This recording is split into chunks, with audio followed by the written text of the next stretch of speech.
All right. Hello, everyone, and welcome to another Waypoint webinar. Today, we're going to be covering specifically windstorm mitigations or wind mitigation inspections. We're going to be learning how to understand the wind mitigation inspection because it's very confusing. A lot of times it can lead to a lot of headaches during the inspection process in general. A lot of times home buyers, home owners run into a lot of trouble trying to get the extra discounts for their windstorm or wind mitigation discounts. So that being said, let's just cover it so then that way you guys know this information and can explain these types of credits and what type of things they should look out for in order to get these discounts for you. Okay, so first off, I want to thank you for being here. And I want to start out with a game. So it's going to be true or false, and we're just going to go through. If you want to just type in the chat if it's true or false. Laura, Bob, go ahead and participate. Love your participation. So wind mitigation inspections are required by insurance companies, true or false? Laura, this would be a good test for you to see.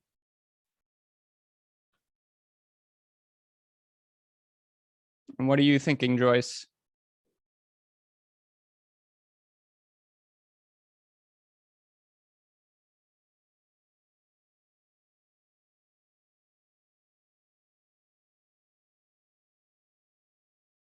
Are you guys there? Hello?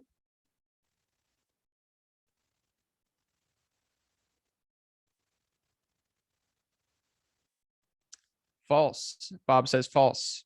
Only on older homes, Joyce says. Lara says false. Okay, so what if I told you it was maybe? It was maybe. So Florida requires insurance companies to provide discounts for certain hurricane resistant features. So it's not the fact that they're necessarily like the wind mitigation is necessarily required, but insurance companies require to give discounts based on hurricane resistant features, which is where the wind mitigation comes into play, right? So you can have the wind mitigation done, and that's a report for insurance companies to basically say what type of hurricane resistant features the home has. So the reason why it could not always be required is because if you have a new construction home, for example, most often insurance companies are just going to say you have all the hurricane resistant features. So we're just going to give you, the credits that you would get or you would receive. So it's not technically required. So next one, a house needs to have all the features to get discounts. True or false? What do we think?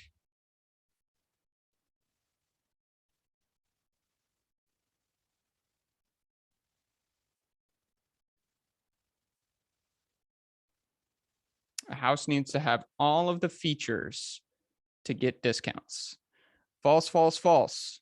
All right. And it is false. You guys are right. Technically false, Bob says.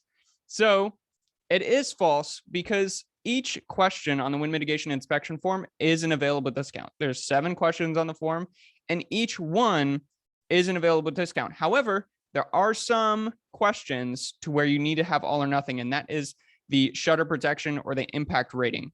And we'll get to that as well. So who should get a wind mitigation? Well, there are so many different variables.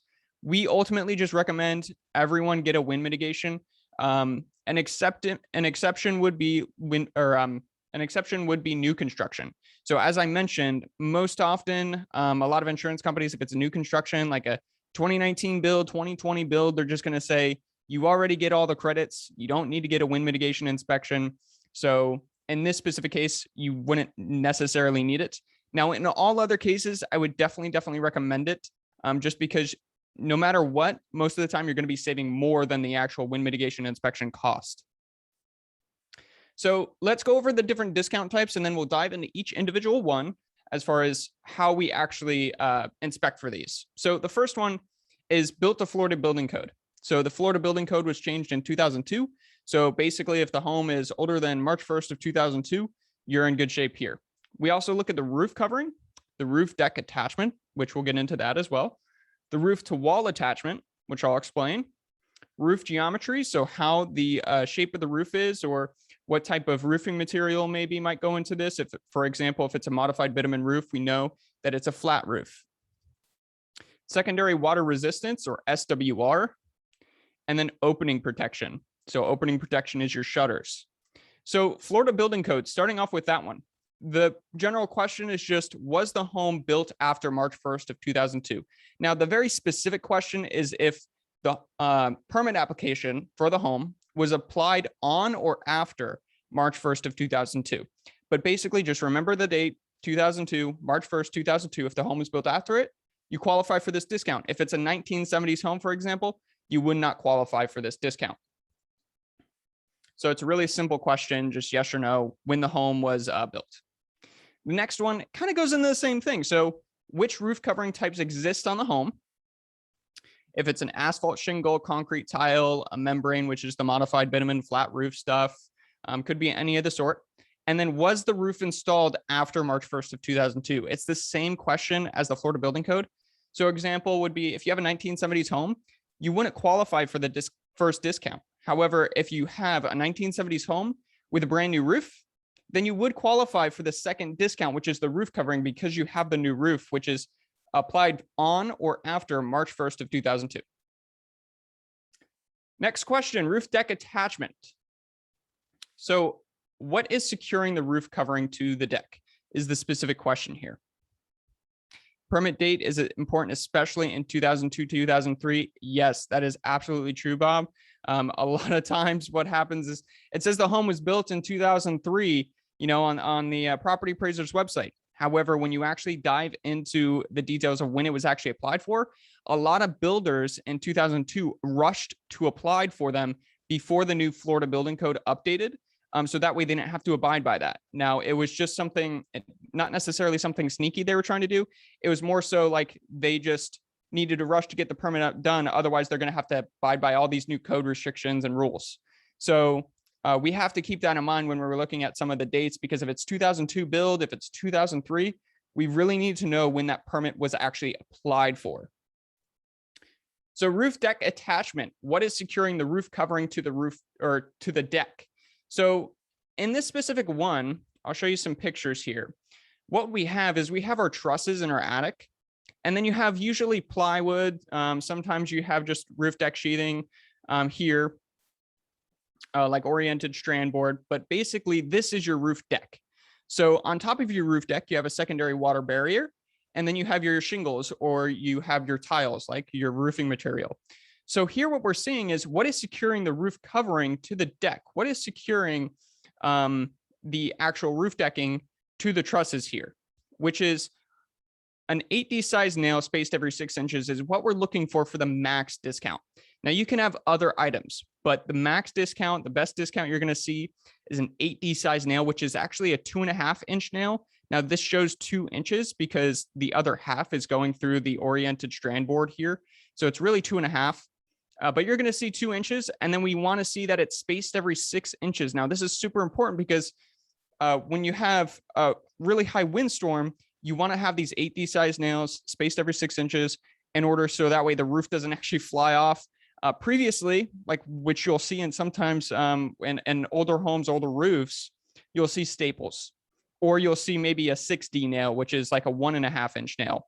So with those, it doesn't have as much resistance against the wind. So you could technically lose your roof. It's again, just an extra feature for the wind mitigation inspection to get the extra discount. So we're not saying your roof's going to fall off or anything like that. It's really just for the discount. It's just a better type of nail to hold the roof decking down. So again, 2.5 inch nail, or we can look for a reinforced concrete roof deck. Now, this one is usually on condominiums. With condominiums, everything's made out of concrete block. So when you have just a reinforced concrete roof deck, you don't have any nails. It's all made out of concrete. So in that case, you would be golden there. The next one, we have our roof to wall attachment. So this is where your roof meets your exterior wall. And it's all the exterior walls, basically where the trusses come down and then meet that edge of the house. So you can have different types of attachments. You can have toenails, you could have clips, you could have single wraps, double wraps, structural. Now, structural would be like a condominium. You could have other unknown or identified, meaning we don't know, or there was no attic access, meaning we cannot attic or access the attic to be able to determine what's there. So the big discounts here, and the most common ones we see are toenails, clips, and single wraps. So toenails would be anything that's not really clips or single wraps. Now you can have other stuff, but the majority of the time to get the discount, you're going to see clips. So this is exactly what that clip is. You could see here, this is the truss coming down to the exterior wall. And this is a wood framed house. So you're seeing the top plate of the wood. And then this is the actual attachment here, the clip, which is a metal piece of hardware. And then you have, looks like 5 nails here. So in order to qualify for the discount, you need 3 nails. In this case, we have 5, which is perfect. As long as all the other clips have more than 3 nails nailed to the truss here, you're in good hands. If you have less than 3, if you have 2, technically that's a toenail. So you need to have 3. Same picture here on the right. So on the right, it's a different type of attachment or a different type of piece of metal, but it's still classified as a clip. It's on one side of the truss and it's got more than 3 nails. Now, the next one we have is single wraps. Single wraps are kind of like a clip. However, they wrap over the truss and come down on the other side. In order to qualify for this discount, you need 2 on the upside and then 1 on the downside. So in this case, we have 3 here. We got 1, 2, 3, and looks like 3 on the downside here, 1, 2, 3. So this would be another discount that you'd be able to qualify for. As I mentioned, those are our 2 main ones for the roof to wall attachment, but you could have toenails, you could have double wraps, which are basically single wraps, but double, obviously. You could have structural, or you could have any of these 3 here. The majority of the time, you're going to see clips, single wraps, and toenails. In order to get clips, you need those 3 nails. So just remember that 3 nails. If you're working with someone and they only have 2, there are companies that can go around and just add a single nail to it in order to receive the clip discount. Roof geometry. So roof geometry is, what's the roof shape? Well, you can have a hip roof, which is really confusing by this definition, but when you see the pictures, you'll understand a little bit better. It says no other roof shapes greater than 10% of the total roof system perimeter. So in order to qualify for this one, you need a hip roof majority of the time, and the other roof shapes can't be greater than 10%.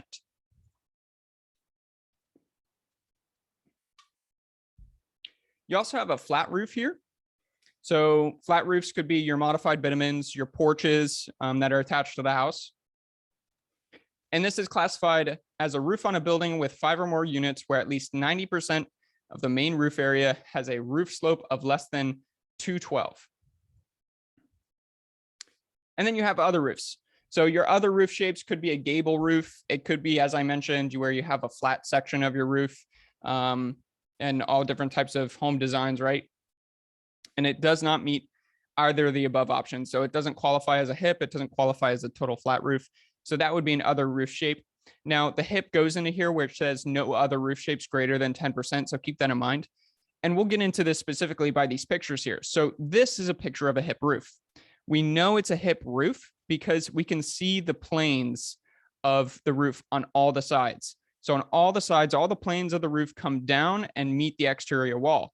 In comparison, this would be classified as an other because we have some gables here, which are where we see our triangles. A lot of times they do that for design purposes. So in a windstorm, this is not necessarily the best feature to have because a lot of times you can have wind that catches these gables that helps pull roofs off. So what insurance likes to see is a total hip roof. And specifically, again, remember the definition is no other roof shapes greater than 10%. So in this specific instance, you might qualify for the hip roof if we measure the total perimeter of all the roof shapes and then see and calculate, is this greater than 10%? Now, more than likely looking at this, this looks more than 10% of the total perimeter of the roof. So it would probably be classified as an other roof at this point.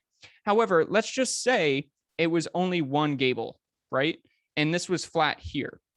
If I measured the entire perimeter and then calculated the percentage of what this is versus the entire portion, more than likely it's going to be less than 10%. So it would be classified as a hip roof. Now you can have other roof shapes, as I mentioned, like a flat roof, but more often than not, it's going to be hip or other roof. Secondary water resistance. It's also called SWR, or sealed roof deck. And we're looking for an SWR or no SWR. So every roof, you could also put unknown or undetermined, meaning we can't see. But every single roof underneath the shingles, they're required to have a secondary water barrier. And that barrier is basically like a felt paper. It's kind of like a really thick piece of paper, if you imagine it. An SWR, a secondary water resistance, is a self-adhering underlayment. So it's self-adhering, and if you put a nail through it, technically it could seal around that nail itself and make a watertight seal. So that's why it's secondary water resistance rather than a barrier. The way we look for this is we look for actually something shiny, and we go in the attic. We look in between the plywood joints here, and then we could see the shiny SWR behind it. Opening protection. So what is protecting the home's openings with this? This one specifically, we're looking for shutters. So we're looking for verified cyclic pressure and large missile impact rated. The big thing here is it has to say impact rated. Has to. We have to have documentation that says that this item here is impact rated, specifically impact rated, okay? You could also have unverifiable cyclic pressure and large missile impact rated, or just no windborne debris protection. So in this case, let me go back here. So in this case, you have accordion shutters, okay? And this accordion shutters, we need to have documentation either on a label on the shutters themselves, or the homeowner needs to have documentation about their shutters that say they are impact rated. If they don't, then it would be unverifiable. And if I come back here, same thing with these shutters. They need to have a stamp on them. They need to have some type of documentation so that way we can verify they are impact rated. Same thing with impact rated windows. Same thing with your garages. So with your garage doors, you can have this labeling on it that says it's impact rated. You could see how this label looks like they marked it. This is the type of model that was installed. And then here it says impact and cyclic rated. And it says yes here. So in this case, this garage door is impact rated. And basically what they do to test if something's impact rated is they basically fly a 2x4 at the door, at the window, at a certain speed in order to determine if that is actually like, if it's impact rated, if the 2x4 goes through the door. So Bob mentions a great point. Don't forget the garage door that swings into the yard. Yes, that's a very great point as well. Now, coming back here in some other shutters here, we have just your normal style shutters. Again, we need to make sure that these have shutter stamps on them. Same things here. And then you could also have little tiny labels like this that say something is impact rated or not. We can take pictures of these that say impact rating. And as long as it's verifiable, we're good with that. And we can apply that to the wind mitigation. So a lot of confusion happens here because this is the one that's all or nothing. Okay. Every single window needs to have an impact rating in order to receive this discount. If you have a garage door, for example, that has glazed openings or windows, right? Those windows or that garage door need to be impact rated. The garage door itself and the windows within the garage door. There's technically two classifications for this discount. You can have what's called an A1, or you can have what's called an A3. Now, an A1 is everything's protected, impact rated, right? That includes your front door, your solid entry front door. That includes your garage door. Now, if you have an A3 would mean you have all your windows protected, but maybe you have some solid doors. Maybe you have your garage door that doesn't have any windows that are not impact rated. That would be classified as an A3 discount, which you'd have to talk with your insurance company to see if you'd qualify for the discount on that one. But it's important to remember for this one, if you have a garage side door with a window in it, that needs to have a shutter on it with an impact rating that's verifiable. So that being said, that pretty much concludes understanding wind mitigations in our webinar here. If you guys have any questions, I'll stick around for like 5 minutes or so to be able to answer your questions on this. And yeah, it'll be available on YouTube. It'll be available on our website as well. So we'll get notified if you guys have comments there and we'll be able to respond to you. That being said, if you guys have any questions, you can head over to our website. We got tons of blogs and everything else. But thank you so much and see you next time.